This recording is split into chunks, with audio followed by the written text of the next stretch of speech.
Hello everyone, welcome back to the channel. In today's quick video, I'm going to show you exactly how to fix HyperX Cloud 3 connected but no sound in 2026. Now, in order to fix this, first of all, you need to press Windows plus I on your keyboard in order to open the settings of your device. Now, inside the settings, click on the option of system, then click on the option of sound. Over here, under output, simply select your headset as the active device. If there is another device that is selected over here, the audio won't play through your headset. Over here also make sure that your system volume is above 50%. You can check it by clicking over here on this particular icon. Now you can also select the app or the game whether these are not muted. Also check if your headset has a physical mute or volume control.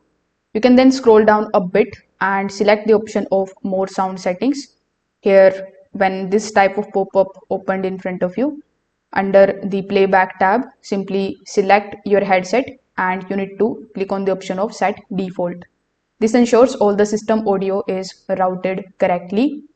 Now, after doing these settings, you just have to unplug your headset and plug it back in firmly.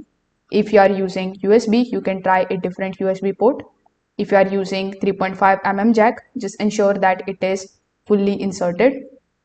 So you can also try updating the audio drivers as well. So if this video helped you out, make sure that you like this video and subscribe to the channel. Thanks for watching.